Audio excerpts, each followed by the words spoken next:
அப்போ இன்னும் அந்த அபு பசீர் எடுத்துங்க. அபு பசீர் யாரு? மக்காவில் ஒப்பந்தம் போட்டு முஸ்லீமானா திருப்பி அனுப்பும். முஸ்லீம் ஆகிட்டார், தப்பிச்சு ஓடி வந்துட்டார் மதீனாவுக்கு. ரசூல் என்ன பண்ணாங்க? திருப்பி மக்காவாசிகள்கிட்ட ஒப்படைச்சாங்க.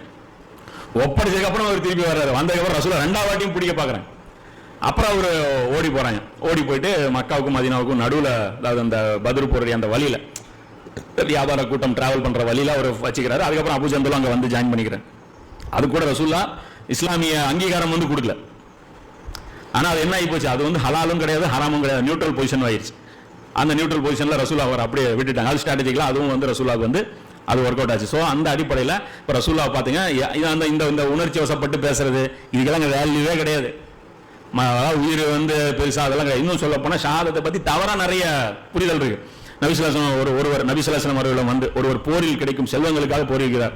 ஒருவர் மனிதர் புகழ வேண்டும் என்பதற்காக போரிடுகிறார். இன்னொரு மனிதர் தன் வீரத்தை பிறர் பார்க்கட்டும் என்று போரிடுகிறார்.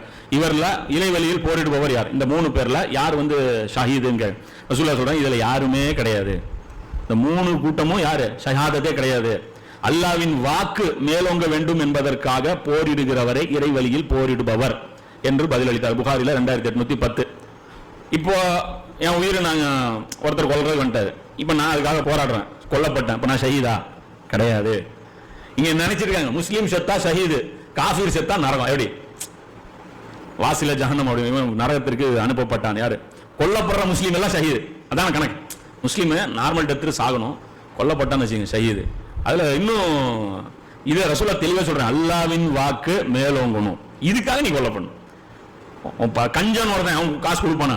நம்ம கூட உயிருக்கு பயந்து காசு கொடுத்துருவோம். செயின் பறிக்க வந்தா கஞ்சன் கொடுப்பானா? வீட்டை கொள்ளையடிக்க வந்தா விட்டுருவானா? அப்ப இதுக்கு எதிர்த்து எல்லா ஒரு நான் முஸ்லீம் இப்படி தானே போராடுவாரு.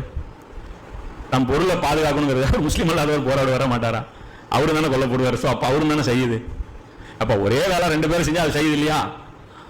அப்ப அல்லாஹ்வுக்கு வந்து பிறவி சிறப்புல தான் கணக்கு வச்சிருக்கீங்களா? யாரும் இங்க செய்யுது கிடையாது. இனவெறி பிடிச்சி போட்டு எங்க ஜாதிகாரன் ஒருத்தன் வெட்டிட்டான்னு சொல்லி இன்னொருத்தன் போய் வெட்டினா அது பேர் என்ன? ஷஹாதத்தே கிடையாது. அது மற்ற ஒரு ஜாதி கட்சி என்ன பண்ணுதோ அதே தான் இங்க பாய் கட்சி என்ன பண்ணுதோ அதே தான். இதுக்கு பேர் ஷஹாதத்தே கிடையாது.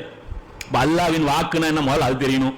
அதை மேலோங்க செய்வதுன்னா என்ன அது புரியணும். அதை ரசூலுல்லாஹ் எப்படி மேலோங்க வச்சாங்கிற அந்த அறிவு இருக்கணும்.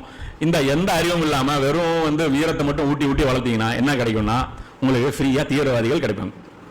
இந்த வெறி பிடிச்ச அந்த ஒரு கூட்டம் உயிர் பயம் மட்டும் அவங்க எடுத்து விட்டுருவாங்க. வாகன் கிடையாது எங்களுக்கு. என்ன அவங்க பெருமையா சொல்றது என்ன? உங்களுக்குலாம் வாகன், எங்களுக்கு வாகன் கிடையாது. அங்கெல்லாம் வந்து ஷஹாதத்து. என்ன பிரச்சனை? பேக்ரவுண்ட் எடுத்து பாருங்க, அவங்ககிட்ட தொழில் ஒன்று இருக்கிறது இல்லை. அவங்களுக்கு ஏன் வாகனம் இல்லாம போச்சுங்கிற காரணம் என்னன்னா, ஏதோ பெரிய ஒரு பணக்கார வீட்டுக்குள்ள வெல் செட்டில்டு எல்லாம் கிடையாது. வருமானத்துக்கு வழி இல்லைங்க. துணியாலே அவங்களால சர்வை பண்ண முடியல. அதனால இருந்தா என்ன